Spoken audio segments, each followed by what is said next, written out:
자, 오늘 하나님의 말씀은, 하나님께서 우리에게 주시는 말씀은 고린도후서 9장 1절에서 9절 말씀까지입니다. 오늘도 다 일어서셔서 우리가 지난주에는 1절부터 5절까지의 말씀을 이미 생각했습니다만은 오늘은 6절부터 9절까지 말씀인데 그래도 오늘 말씀이 연결이 되니까 1절부터 9절 말씀을 우리가 한 절 다 같이 한 절 한 절 오늘 말씀을 읽도록 하겠습니다. 성도를 섬기는 일에 대하여 내가 너희에게 쓸 필요가 없나니 이는 내가 너희의 원함을 알미라. 내가 너희를 위하여 마게도냐인들에게 아가야에서는 1년 전부터 예비하였다 자랑하였는데 과연 너희 열심히 퍽 많은 사람들을 격동시켰느니라.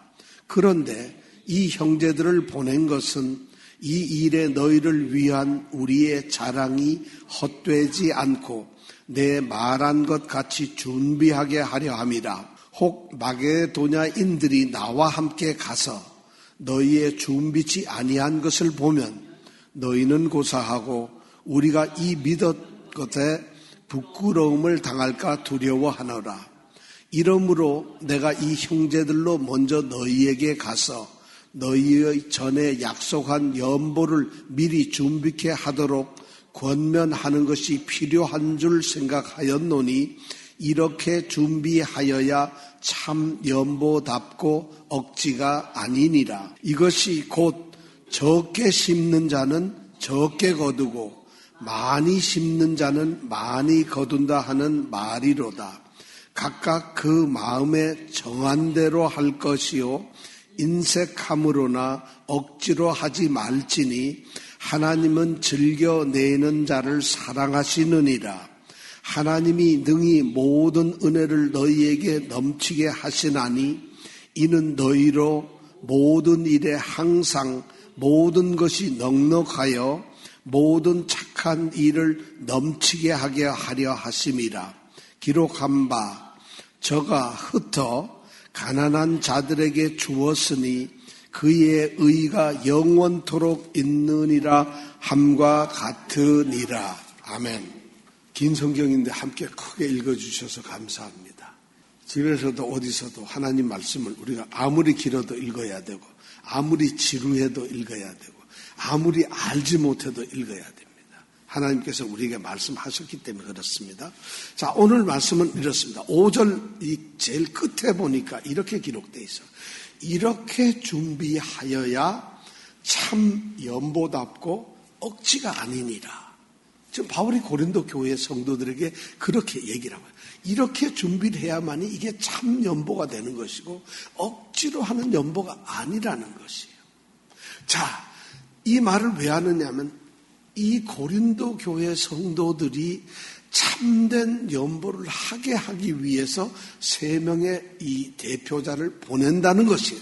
3명의 대표자를 디도를 포함해서 디도와 다른 이름 없는 2사람을 함께 보낸 이유가 뭐냐면 고린도 교회에서 헌금을 많이 거두려고 하고 고린도 교회로부터 헌금을 하도록 막 강요하고 그들에게 권하기 위해서가 아니라 참된 연보를 하게 하기 위해서 그들을 보냈다고 오늘 말씀합니다. 그래서 여기 보니까 참연보가 있고 억지가 있어요. 우리가 생각할 때 참연보, 억지가 뭔지를 설득 떠오르질 않는데 이걸 성경의 이 본래 이 헬라어로 쓰여진 원래 문자의 의미를 보면 참연보라고 되어 있는 게 율로기아라는 단어예요. 근데 참 연보의 이 연보라는 단어가 무슨 뜻인가 하면 율로기아라는 단어인데 율로기아라는 단어는 축복이라는 의미예요. 축복. 참된 축복으로 헌금을 참된 축복에 헌금을 하느냐 하는 거죠. 억지라는 말은 그럼 뭘까요? 억지. 우리 번역은 억지로 해놨는데 이 억지란 말이 사실은 번역이 잘못되어 있어요.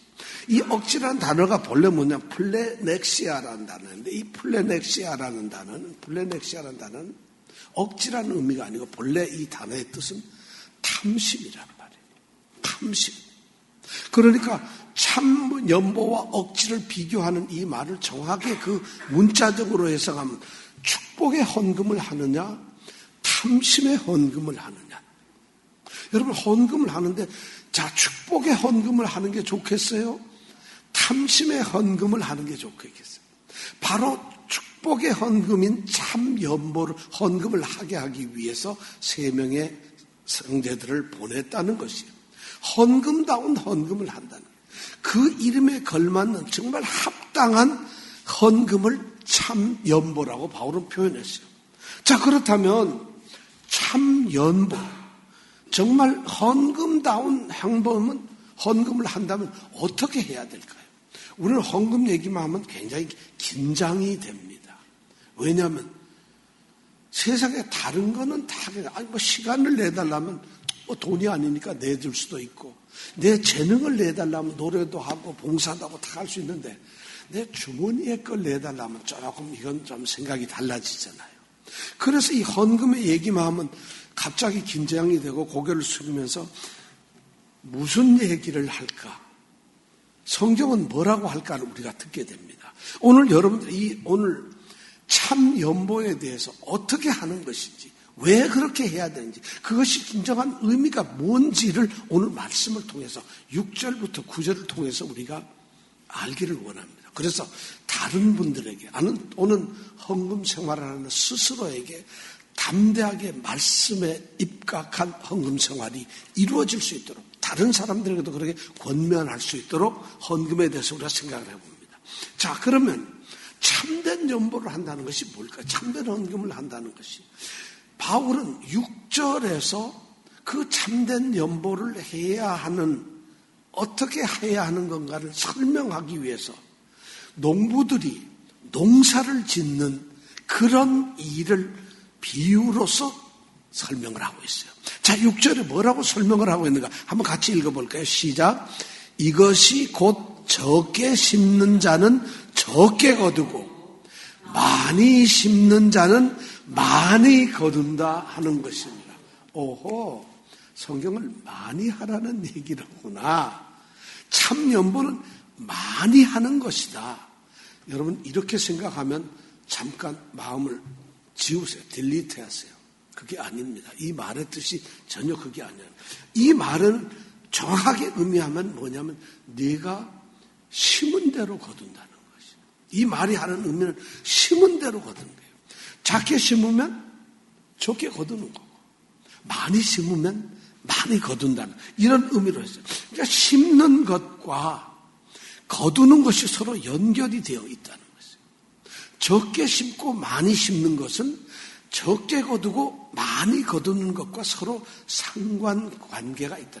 그런 일을 통해서 이런 결과를 가져온다면 바로 그런 보상의 원리가 이곳에 있다는 것이에요. 그러니까 우리가 선뜻 생각할 때 이 농사의 이 원리, 이거 생각해 보세요. 실제로 씨를 뿌릴 때 많이 뿌리면 어떻게 돼요? 조금 거두고 조금 뿌리면 많이 거두나요? 그렇지 않잖아요.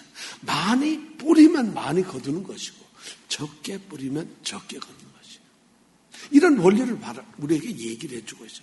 이것이 바로 여기서 이야기하고 싶은 것은 바로 어떤 원인의 행위가 어떤 결과를 가져온다는 이 보상의 어떤 원리를 우리에게 이야기해 주고 있어요.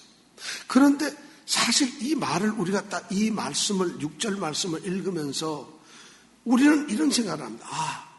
헌금의 액수가 많고 적음에 따라서 우리는 그 결과를 많이 거둘 수도 있고 적게 거둘 수도 있다고 우리는 이 말씀을 통해서 생각을 합니다.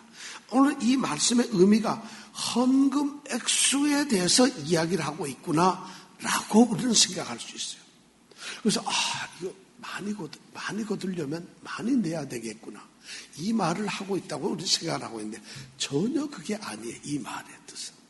오늘 6절의 뜻을 갖다가 수많은 분들이 다 그렇게 설명을 하고 있지만 절대 그게 아니에요. 6절의 말씀의 핵심은 뭐냐면 헌금을 얼마를 하느냐를 이야기하고 있는 것이 아니에요. 헌금을 어떻게 하느냐를 얘기하고 있어요. 이 6절의 말씀이 얼마를 많이 액수를 얘기하는 것이, 어떤 양을 얘기하는 것이 아니라 어떻게 하느냐는 마음의 자세를 이야기하고 있다는 거예요. 왜 그럴까요? 이 성경에 우리는 다시 원문으로 돌아가서 성경이 이 번역을 이렇게 해놨어요. 그런데 바울이 쓴 이 고린도후서 9장 6절의 본래의 성경의 이 원래 의미, 문자적으로 어떤 의미로 썼냐면 그렇지 않아요. 이 적게라는 단어를 잘 볼까요? 적게낸다. 우리는 숫자적으로 적다는 생각을 하는데 바울이 쓴 이 적게라는 말은 페이도메노스라고 하는 단어인데 페이도메노스라는 단어는 적다는 의미가 아니고 인색하다는 의미예요. 인색하다. 그 다음에 많이 낸다. 많이는 율로기아이스라는 말. 이것도 많다는 의미가 아니라 율로기아이스라는 말은 아까 우리가 연보가 율로기오라는 말을 썼잖아요. 이게 뭐냐면 바로 축복이라는 단어예요. 그러니까 많이라는 말은 문자가 어떤 뜻이냐면 축복이라는 단어예요. 적게라는 단어는 문자적으로 뭐냐? 인색이라는 말이에요. 자, 그렇다면은 우리를 이 6절의 말씀을 이렇게 성경을 원래대로 읽으면 이렇게 되는 거죠. 이것이 곧 인색하게 심는 자는 인색하게 거두고 축복으로 심는 자는 축복으로 거둔다 하는 말이로다. 이 말이 바로 이 말의 의미예요. 아유, 살았다. 그죠? 여러분 살았죠? 야, 이거 많이 내는 걸로 알았는데 많이 낸다는 의미 아니라 이것은 의미가 다르다는 거예요. 그러니까 이 6절에서 바울이 지금 이야기하고 있는 참된 연보의 의미는 이 비유를 왜 하고 있느냐 하면은 풍성하게 심어야 풍성하게 거둔다. 결실을 거둔다 하는 그것을 말하고 싶어 하는 것이 아니에요, 바울은. 이 6절에서 바울이 의도하고 있는 것은 사실은 전혀 그 반대 얘기예요. 자신이 소유하고 가지고 있는 것에서만 관심이 있어요. 그래서 우리는 씨를 뿌리는 자가 또는 심는 그 뿌리, 종자를 갖다가 내어놓는데 인색해요. 그래서 자신이 가지고 있는 이 종자를 갖다가 움켜쥐고 지키고 보존하려는 그런 집착에 사로잡힌 사람들이 얼마나 어리석은가를 이야기하고 싶어하는 거예요. 씨를 뿌리는데 그 씨는 자기 건데 씨를 내놓는 것이 아까워요. 그리고 씨를 그냥 지키고 가지고 있고 이것을 집착이 돼가지고 내놓기를 싫어요. 그런 사람들이 얼마나 어리석은다는 거예요. 네가 가지고 있는 씨를 많이 뿌려야지, 충분히 뿌려야지 거두는 것인데 그걸 안 내놓으려고 하니까 너는 적게밖에 안 해. 이런 의미로 이 말씀을 쓰고 있다는 거예요. 씨를 여러분, 씨가 있다면 당연히 많이 거두려면 많이 뿌려야 되잖아요. 근데 그 씨를 뿌리는 그것에 인색한 거예요. 씨를 안 뿌리려고 하는 거예요. 그것을 지금 이 말씀이 하고 있다는 거예요. 모든 것을 하나님이 주시잖아요. 축복으로 우리에게 성도들에게 주세요. 우리 성도들은 세상 사람들과 구별되게 하나님의 특별한 은혜와 은사와 복을 받는 사람들이에요. 그것을 우리가 받고 있어요. 그래서 그것이 하나님의 은사와 복이 내게 축복이 있을 때 내가 가지고 있는 이 소유가, 내가 가지고 있는 환경이, 내가 가지고 있는 이 모든 것이 하나님께서 주신 축복이라는 의식을 갖는 것이 중요해요. 근데 내가 가지고 있는 이 축복이 결국 뭐냐? 그게 씨가 됐든 내가 먹고 사는 것이 아니라 내가 가진 모든 것, 이것이 바로 축복인데 이 가지고 있는 축복이 내일의 더 큰 또 다른 축복을 가져오는 수단이 된다는 것이죠. 내가 가지고 있는 것이 결국 내일의 행복을 가지고 오는 그런 수단이 된다는 것이죠. 내가 가지고 있는 이 씨가 내일의 결실을 가져오는 결과를 가져온다는 것이에요. 그러니까 여러분, 우리가 가지고 있는 이 복이, 우리가 지금 누리고 있는 하나님의 이 은혜가 결국 씨예요, 씨. 이것을 뿌려야지 하나님의 은혜를 더 큰 결실을 가져오는데 우리는 내가 가지고 있는 이 씨를 인색해지고 뿌리질 않는다는 것이. 그럼으로써 결실이 줄어든다. 이것을 말하는 것이 바로 오늘 6절의 말씀의 진정한 의미예요. 그래서 6절의 말씀을 다시 한번 여러분들에게 말씀을 드리겠습니다. 이 말씀을 적게 뿌리는 자는 적게 거두고 많이 뿌리는 자는 많이 거둔다, 심는다, 그렇게 생각을 하지 말고 인색함으로 심는 자는 인색함으로 거두게 될 것이고 축복으로 심는 자는 축복으로 거두게 된다. 이렇게 여러분들이 이 말씀을 기억하시기 바랍니다. 이걸 명심하세요. 헌금은 바로 참된 이 헌금이란 그런 의미를 가지고 있다는 거죠. 바울은 지금 그런 원리를 우리에게 얘기해 주고 있어요. 자, 그렇다면은 어떻게, 어떤 자세로 헌금을 해야 정말 축복의 헌금이 될 것인가? 참된 연보가 될 것인가? 어떻게 해야 되지? 그것을 7절에다가 바울은 기록을 하고 있어요. 어떻게 헌금을 해야 참된 연보가 될까? 자, 7절 다 같이 한번 읽어보겠습니다. 시작. 각각 그 마음에 정한 대로 할 것이요 인색함으로나 억지로 하지 말지니 하나님은 즐겨내는 자를 사랑하십니다. 하나님은 어떤 자를 사랑한다고요? 하나님은 욕심쟁이? 하나님은 탐욕스러운 하나님?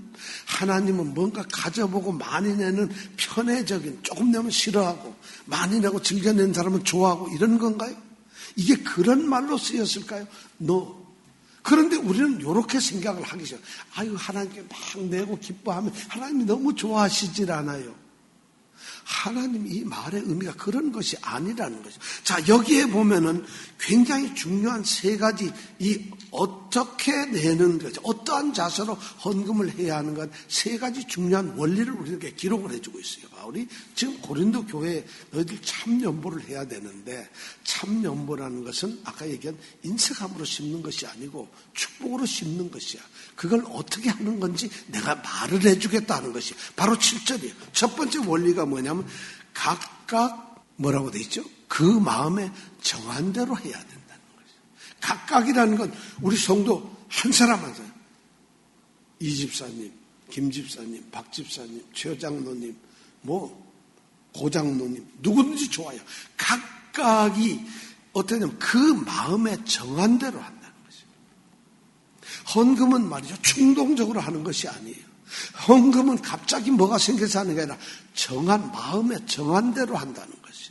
이것이 굉장히 중요해요. 바울은 지금 고린도 교회가 1년 전에 구제 헌금을 예루살렘 교회에 있는 가난한 성도들을 돕기 위해서 이 먼 유럽 땅 고린도에서 헌금을 하는 걸 1년 전에 고린도 교회가 결정을 했다는 거예요. 자기네들이. 그래서 스스로 정해가지고 이만큼 헌금을 했다는 것이에요. 헌금을 하겠다고 정했는데 아직 그것이 이루어지고 있지 않기 때문에 지금 이 편지를 쓰고 있는 거거든요. 그러니까 바울이 첫 번째로 얘기하는 거예요. 각 사람은 자기가 헌금할 것을, 하나님께 드려야 될 것을 하나님은 각자가 결정하기를 원하신다는 거예요. 여러분, 헌금이 하나님이 강요하거나 어떤 누가 강요하는 게 아니라 하나님은 각자가 자기가 내야 할 헌금을 자기 마음에 정하라는 것이 얼마나 기뻐요. 아, 내가 정하면 되겠구나. 하나님은 그 결정을 우리에게 주셨다는 거예요. 얼마를 내라가 아니에요. 자, 그렇다면 우리가 결정을 하려면 어떻게 해야 될까? 내 능력이 어느 정도 되는가? 나의 지금 형태는 어떤가? 나의 형편은 어떤가? 나는 어떤 처지에 있는가? 나는 뭘 어떻게 해야 되는가? 하는 자기의, 그 다음에 이 모든 것을 종합적으로 자기가 생각하면서, 물론 이게 영적인 거예요. 그러면서 신중하게 결정을 해야 된다는 거죠. 그걸 하나님이 기뻐하신다는 거예요. 자, 여러분, 헌금을 어떻게 해야 된다고요? 내가 그래도 이번에 권사가 됐는데 헌금을 좀 많이 해야지. 나는 이 교회 장로야. 그럼 내가 좀 잘 사는 편 아니야? 이런 게 아니라는 거예요. 다른 사람들이 다 얼마 하니까 나도 그 정도는 해야 돼. 그런 헌금은 이게 아니라 자기가 각자 마음에 정하라는 거예요. 그 마음에 정하는 기준, 준비하는 자세가 필요하다는 게 헌금을 여러분 그래서 옛날 우리 목사님들이 한 일주일 전서부터 주일을 예배를 위해서 헌금을 미리 준비해야 된다 이런 말씀을 하셨죠. 사실 고린도 교회더러 바울은 그런 얘기를 했어요. 너희들이 매 주일 각각의 주일에 헌금을 예배해서 준비해서 모아라. 내가 갈 때 갑자기 헌금하지 말고 그렇게 모은 헌금을 내가 가져갈 수 있도록 해라. 이런 걸 고린도 전서에서 이미 말씀하셨거든요. 그러니까 준비하는 헌금이 참된 연보라는 거예요. 준비하라는 것이에요. 자기 형편에 맞게 자기가. 그럼 자기 형편을 자기의 사정에 맞게 자기가 결정을 해야 하는데 어떤 기준에서 결정을 해야 될까요? 그 두 번째 기준이 바로 그 다음에 나오는 말이에요.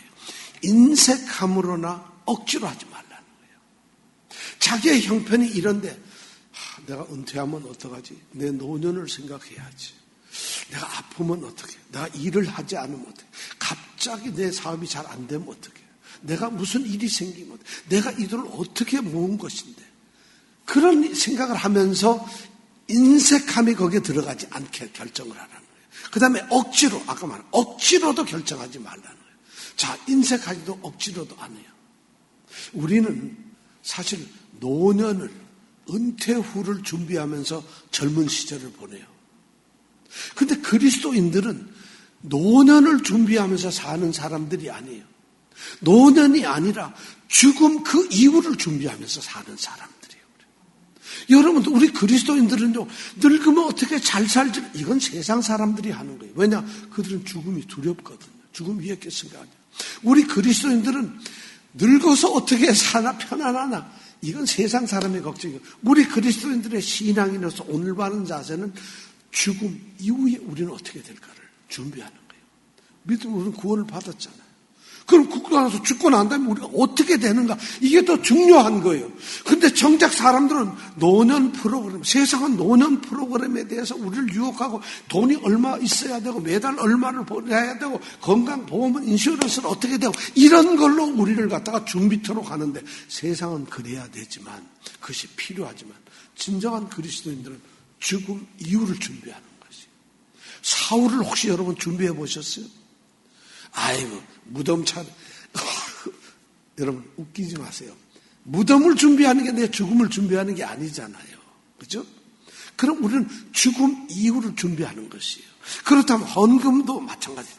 인색함이나 억지로 하는 거예요. 이 헌금을 준비를 하는데 인색한 마음으로 결정을 하지 마세요. 억지로도 결정하지 마세요. 자기가 결정을 하는 겁니다. 자기 마음의 결정. 이것이 중요한 거예요. 자, 이것이 두 번째 원리고 세 번째는 뭐냐면 그렇게 결정이 됐다면 어떻게 헌금을 하냐? 즐겁게 하라는 거죠.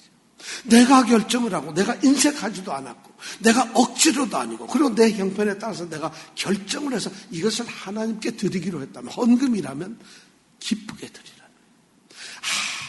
찜찜하게 이래서는 안 되는 건 이거 드려야 되나? 이거 한번 다시 생각해봐. 이렇게 해서 억지로 하지 기쁘게 드리라는 것이죠. 자, 세 가지 원리. 자기가 결정하고 인색함이나 억지로 하지 말고 세 번에 결정이 되는 걸 기쁘게 드리라. 이런 것을 하나님이 기뻐하신다.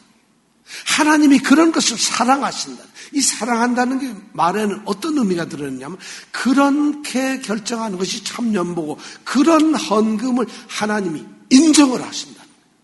하나님이 그런 헌금으로 받아주신다는 얘기예요. 여기서 사랑한다는 말이 굉장히 의미가 있는 말이에요. 하나님이 그런 헌금을 인정하신다. 만약 그런 헌금이 아니라고 한다면 하나님이 인정을 못 받는 거예요. 인정을 못 받을 뿐만 아니라 더 심한 것은 하나님을 모독하는 것이에요. 하나님을 모독하는 것이에요. 그렇게 안 한다면. 그러니까 우리가 헌금은 반드시 이 3대 원칙에 의해서 우리가 헌금을 준비해야 된다는 것이죠. 자, 그렇다면 하나님이 왜 이렇게 기쁘게 내는 이런 원칙에 의해서 내는 헌금 그런 사람들을 인정하고 그 헌금만 받느냐? 이유가 뭘까요? 이유가 있을 거 아닌가요?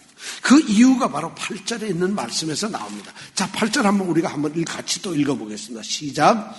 하나님이 능히 모든 은혜를 너희에게 넘치게 하시나니 이는 너희로 모든 일에 항상 모든 것이 넉넉하여 모든 착한 일을 넘치게 하게 하려 하심이라.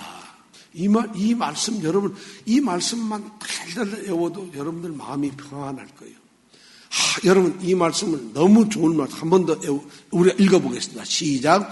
하나님이 능히 모든 은혜를 너희에게 넘치게 하시나니 이는 너희로 모든 일에 항상 모든 것이 넉넉하여 모든 착한 일을 넘치게 하게 하려 하십니다. 여러분, 이거 뭐 들으면 뭔가 기분 막 좋아지지 않으세요? 자, 여기에서 첫 번째 하나님께서 우리에게 그게 기뻐 받으시는 그 하나님이 사랑하시는 그 이유가 뭐냐면 하나님께서 하나님 자녀들에게 모든 은혜를 넘치게 주셨다는 것이에요. 그 주신 것이 하나님이 주신 거기 때문에 하나님은 기뻐하세요. 사랑하는 거예요. 첫 번째 줄이 뭐예요? 하나님이 능히 모든 은혜를 너에게 넘치게 하신다는 거예요. 자, 즐겨내는 자를 사랑하시는 하나님께서는 이제는 즐겨내시는 자에게 모든 것을 행해 주신다는 거예요. 행해 주시는 하나님이에요. 사실 사람의 생각으로 우리가 생각해 볼까요? 어떤 것을 준다는 것이 뭐예요? 준다는 말은 정확히 의미를 나타내면 결국은 내가 가지고 있는 것이 줄어든다는 얘기예요. 내게 있는 것이 사라진다는, 남을 준다는 얘기는요. 그런 거잖아요. 이것이 사람이고 이 땅에서의 생각이에요. 그런데 성경은 그렇게 이야기를 하질 않아요. 주는 것이 더 많은 것을 가질 수 있는 방법이라는 거죠.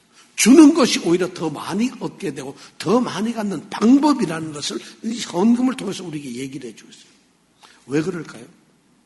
하나님의 은혜를, 하나님의 약속을, 하나님의 섭리를, 하나님의 능력을, 하나님의 사랑을, 하나님의 보호하심을, 하나님의 공급하심을 믿는 믿음의 약속이 있는 자들은 그것을 알기 때문입니다. 바로 그 말이 바로 뭐냐면 하나님은 하나님의 자녀들에게 넘치게 주신다는 거예요. 이 말을 기억하세요. 우리에게 있는 모든 것이 전부 하나님께로 온 것이에요.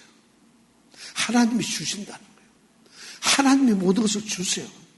그것도 그냥 넘치도록 주세요. 자, 그럼 왜 우리에게 이렇게 넘치도록 줄까? 중요한 이유 두 가지가 있어요. 넘치도록, 여러분 하나님 은혜를 막 받잖아요. 왜 이 은혜를 하나님은 여러분들에게 줄까요? 여러분들이 이뻐서 잘생겨서 어떻게 왜 줄까요? 이게 믿음이 좋아서? 하나님이 이렇게 주는 두 가지 이유가 있어요. 목적이 하나님은 있으세요.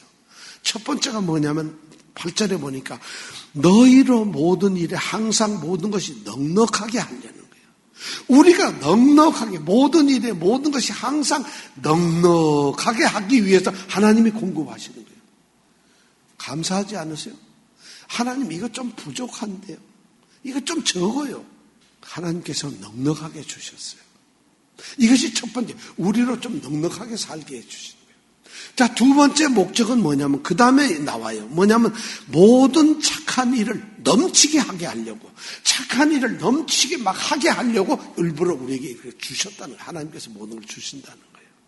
이것이 바로 하나님의 은혜를 받는 자들의 자세고 우리가 감사함으로 헌금을 드려야 되는 이유입니다. 그러니까 모든 착한 일을 한다는 것이, 여기서 착한 일이라는 것이 뭐냐? 바로 구제 헌금을 바울은 의도적으로 생각을 하고 있어요. 그래서 헌금을 하도록 하기 위해서 너희들에게 하나님이 공급했다는 것이에요. 자, 이 8절의 말씀 중에서 저는 여러분 이 단어를 한번 잘 보면서 생각하세요. 여기에 네 가지 중요한 단어가 나왔어요. 네 가지 단어. 이 모든이라는 단어가 나옵니다. 모든, 전부라는 거예요. 전부 다. 자, 모든. 첫 번째 뭐가 나오죠? 모든. 8절 처음서부터 봅니다. 모든의 첫 번째가 뭐죠? 모든 은혜를 주신다. 자, 어디 좀 하나 정도나 작거나 아니면 어떤 좀 부분적인 은혜를 주신 게 아니라 모든 은혜를 우리에게 주신다는 거예요. 두 번째, 그 다음에 뭐가 또 모든 뭐죠? 모든 일. 어떤 일, 그것이 무슨 일이든 관계없어요. 모든 일이에요. 그 다음에 모든 일에 또 그 다음에 뭐죠? 모든 것이라고 했어요. 모든 것. 모든 일인데 그 모든 일, 우리가 하는 일에 사실 얼마나 필요한 것들이 많아요. 얼마나 있어야 될 것들이 많아요. 근데 그 모든 것을, 모든 일에서 모든 것 자체를 다 구비해서 넉넉하게 해주신다. 그 다음에 마지막으로 또 모든이 뭐죠? 모든 착한 일. 착한 일 한 번 하라고 그러는 게 아니에요. 작게 하면 안, 모든 착한 일을 할 수 있게끔 해주신다는 거예요. 이 모든이라는 단어를 여러분 한번 해보세요. 모든. 누가? 누구에게? 모든 것을 허락하신다. 여러분 이 말이죠. 자, 모든. 그 다음에 또 중요한 단어가 두 개의 중요한 단어가 넘친다는 거예요.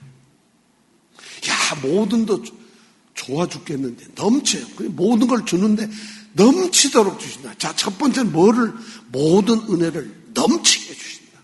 모든 은혜를 우리에게 넘치게 해주세요. 넘치게. 그 다음에 왜 그랬느냐? 모든 착한 일을 넘치게 하기 위해서입니다. 넘치게 하기 위해서. 그럼 우리가 사는 거 보세요. 이는 너희로 모든 일에 항상 모든 것이 넘치게 하여 이렇게 표현을 하질 않았어요. 하나님. 참 성경 말씀 난 이 말씀이 얼마나 좋은지 몰라요. 이는 너희로 모든 일에 하나님께서 은혜를 너희에게 넘치게 주셨는데 그런데 그것은 뭐냐면 너희로 모든 일에 항상 모든 것이 넘치게 하기 위해서 그랬다 하지 않아요. 넉넉하게 하기 위해서다. 넘치게와 넉넉이라는 말은 달라요. 넘치게라는 건 막 그냥 주체할 수 없을 정도로 막 풍성한 것을 말해요. 그런데 이 넉넉함이라는 것은 넉넉함 이건 말이 다른 거예요. 아우타케이아라는 단어인데 이 아우타케이아라는 단어는 그 당시 헬라의 철학자들이 얘기해요. 자족이라는 말이에요. 내가 살기에 충분할 정도의 자족함이라는 거예요. 막 넘쳐서 막 어떻게 할 수 없어 막 감당을 못할 이런 것이 아니라 스스로 자족할 수 있는 만족할 수 있게 주신다는 거예요. 중요한 단어예요. 하나님이 우리에게 복을 주시는 것은 우리가 복에 깔아뭉겨서 죽을 정도로 복에 터지도록 주신 게 아니라 우리가 자족할 수 있도록 주신다. 그러니까 우리는 자족을 감사해야 되는 것이지 많이 안 줬기 때문에 너무 부족하기 좀 자족을 하라는 것이에요. 여기서 하나님은 이 놀라운 단어 넉넉함이라는 단어를 주셨어요. 그 자족이라는 거예요. 그러니까 우리 기독교인들은 우리 성도들은 하나님께 넘쳐나는 것을 간구할 게 아니라 넉넉함을 간구하는 거예요. 우리가 자족하고 만족할 수 있는 것을 간구하는 거예요. 자, 그 다음에 중요한 단어가 또 나와요. 이 8절에는 자, 모든이란 단어, 넘친다는 단어, 넉넉함이란 단어. 그 다음에 중요한 것이 두 단어가 있는데 8절 처음에 보니까 하나님이 능히 하나님이 하실 수 있다는 거예요. 하나님이 그렇게 하신다는 거예요. 하실 수 있다. 능이라는 건 하실 수 있다는 거예요. 그 다음에 그 밑에 중간 끝에 가서 보면 모든 일에 항상이란 단어가 있어요. 항상. 능히, 항상. 하나님은 하실 수 있는데 그걸 언제 하냐. 항상 우리에게 넘치게 하신다. 어느 젊은 시절에는 쫄딱 망하게 했다가 어느 시절에는 좋게 했다가 이러신 게 아니라 항상 우리로 하여금 항상 하나님은 넉넉하게 하신다. 이 8절에 이렇기 때문에 하나님께서는 인색함이 아니라 참된 전보를 하기를 원하시는 거예요. 그러므로 어떻게 되느냐? 하나님은 이렇게 생각을 하고 있어요. 바로 이렇게 구제하고 가난한 자를 돕는 이런 헌금을 하는 것이 어떤 의미냐? 나의 의를 이루는 일이라고 말씀을 하고 있어요. 하나님의 의를 이루는 그 방법이 뭐냐? 많이 있겠지만 하나님의 의를 이루는 방법 중에 하나가 바로 가난한 자를 돕는 것이에요. 그래서 9절에 기록되어 있습니다. 9절 다 같이 한번 읽어볼까요? 시작. 기록한 바 저가 흩어 가난한 자들에게 주었으니 그의 의가 영원토록 있느니라. 하나님의 의를 이루시는 방법이에요. 성도들이 섬기는 일, 우리가 오늘 제목이 성도를 섬기는 일에 대하여 이렇게 되어 있잖아요. 성도를 섬기는 일이 구제하는 헌금이에요. 이 일은 바로 의로운 삶을 살아가는 것이 우리가. 이것이 그냥 정말 그냥 해야 되는 의무나 이런 것이 아니라 의로운 삶을 살아가는 것이고 이것이 하나님께 감사를 드리는 우리 신앙의 고백적인 삶이라는 것이에요. 왜냐하면 하나님이 주셨고 하나님이 넉넉하게 했고 모든 착한 일 넘치도록 하게 하셨으니까 그것이 바로 하나님께서 우리에게 돌보시고 하나님께서 명하신 거라는 것을 우리는 감사함으로 고백하는 이 신앙의 고백이 바로 이 구제 헌금이라는 것이에요. 이것은 바로 세상 사람들에게 주어진 것이 아니라 이 자리에 예배를 드리고 있고 우리 교회 안에서 그리스도의 몸된 교회 안에서 생활하는 그리스도인들을 향한 특권이라는 것이죠. 이 구제헌금이라는 그런 헌금이라는 게 바로 그런 의미를 가지고 있어요. 그런데 저는 깜짝 놀란 게 오늘 여기 중요한 단어가 있어요. 이 9절에 보면은 저가 흩어라는 단어가 나와요. 흩어. 스코르피조라는 단어인데 흩어라는 건 막 흩어버린다는 얘기. 분산을 시키고 막 흩어 뿌린다는 얘기예요. 흩어다는 게. 그러면 이건 뭐냐? 네가 가지고 있는 재산을 막 흩어버려가지고 가난한 자들에게 주었다는 것이잖아요. 그러니까 함부로 막 주었다 흩었다는 이런 의미가 아니에요. 이 흩어란 단어를 굳이 그 많은 단어 중에서 너의 재산을 가난한 자들에게 나누어 주었다. 또는 겸손하게 주었다. 이렇게 하지 않고 흩어라는 단어, 흩어, 분산시켰다, 뿌렸다는 얘기예요. 왜 이런 단어를 썼을까요? 왜 이런 단어로 그것을 가난한 자를 도와야 하고 그게 하나님의 의라고 하셨을까요? 이 흩어라는 단어를 쓴 이유가 있어요. 자, 보세요. 내가 가지고 있는 이 소유가 있어요. 내가 소유 가지고 있고 이건 다 하나님의 은혜인데 내가 가지고 있는 소유가 나한테 머물러 있거나 나한테 저축되어 있거나 나한테 멈추어 있으면 안 된다는 것이에요. 그것을 흩어버리라는 얘기예요. 그것을 흘러가게 하라는 것이에요. 그렇게 해서 가난한 자들에게 주라는 것이에요. 아낌없이 나누고 분산 흩어버리라는 것이에요. 그런데 우리 세상은 어때요? 내게 주어진 것을 꽁꽁 싸맵니다. 나의 것으로 가둬놓고 묶어놓고 꼼짝을 못하게 이건 내 거라고 움켜쥐고 있다는 거예요. 그런데 오늘 성경 말씀은 그것을 흩어서 가난한 자들에게 주었다고 합니다. 성경적인 이 신앙의 소유의 원리는 붙잡는 것이 아니라 흩어지는 것이에요. 왜냐? 하나님께서는 우리에게 넉넉함으로 모든 일에 항상 모든 것을 넉넉하게 하셨기 때문에 우리는 그것을 붙잡고 있어서는 안 된다는 거예요. 그럼 저축하지 말아요. 그런 의미가 아니죠. 여기에서. 정말 우리는 흩어질 줄 알아야 돼요. 자, 결론을 맺습니다. 오늘 말씀에서. 우리가 참된 연보를 이제 우리가 얘기를 했는데 우리가 살아가고 있는 모든 이 삶의 모든 영역에서 하나님의 은혜로 살아갑니다. 하나님께서 은혜로 우리를 공급하세요. 믿는 자들은 특별히 은혜를 벗어나서는 아무것도 안 돼요. 은혜로 살고 있어요. 그런데 여러분 이렇게 생각하세요. 하나님의 은혜 안에서 거하는 자는 많아요. 하나님이 주시는 은혜 안에서 거하고 사랑하는 자는 많지만 그 하나님의 은혜를 따라서 사는 자들은 없어요. 하나님의 은혜에 사로잡혀 살지 마시고 그 은혜를 따라서 사세요. 은혜가 인도하는 대로, 은혜가 우리에게 허락하는 대로, 은혜가 명령하는 대로 그 은혜를 따라서 살라는 거예요. 은혜 안에 멈추지 말라는 것이에요. 헌금이란 바로 그런 것이에요. 그걸 얘기하고 있어요. 가난한 사람을 돕는 것은 인간들의 따뜻한 사랑이나 동정을 하는 것이 아니에요. 아니, 우리 기독교인들이 가난한 사람들을 하고 또한 헌금을 하는 것이 종교의 행위가 아니에요. 하나님의 뜻이고 마음이고 하나님의 명령이고 하나님의 의라는 것이에요. 그것을 이루어내는 것이에요. 그러니까 하나님 것을 드리는 이 행위 자체는 하나님의 의를 이루는 행위지 종교의 관습이나 우리의 전통이나 그것이 어떤 종교의 규정이 아니라는 것이에요. 어떻게 그렇게 할 수 있느냐?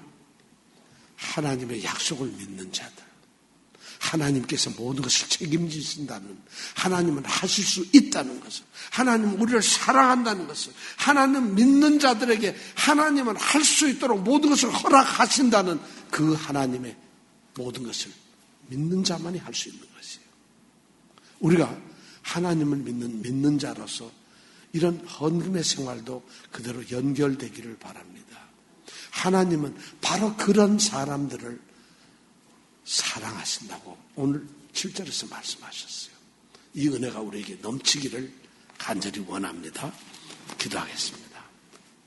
하나님, 인색함이란 우리가 우리의 현실에 대해서 만족하지 않고 미래를 두려워하면서 이래서 안 되고 저래서 안 되고 이거는 있어야지, 이거는 붙들어야지, 이렇게 생각함으로써 씨를 뿌려야 되는데 뿌리는 씨조차 아끼는 그런 인색함이 나옵니다. 그런데 하나님은 오늘 우리에게 모든 일에 항상 모든 것을 넉넉히 하게 해주셨다고 하나님은 말씀하셨습니다. 오늘 우리가 눈을 열어서 이 믿음을 갖게 해 주옵소서. 우리에게 폭풍이 다가오고 우리의 어려움이 다가오고 우리의 고난이 다가온다 할지라도 하나님은 그 가운데서 우리를 지키시는 분이고 우리에게 넉넉히 주시는 분임을, 모든 은혜를 주시는 분임을 우리가 알게 하여 주옵소서. 하나님은 그럴 수 있으신 분이에요. 또 그렇게 하시는 분이세요.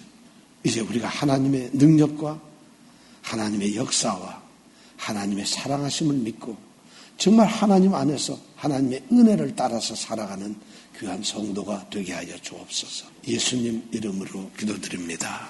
아멘.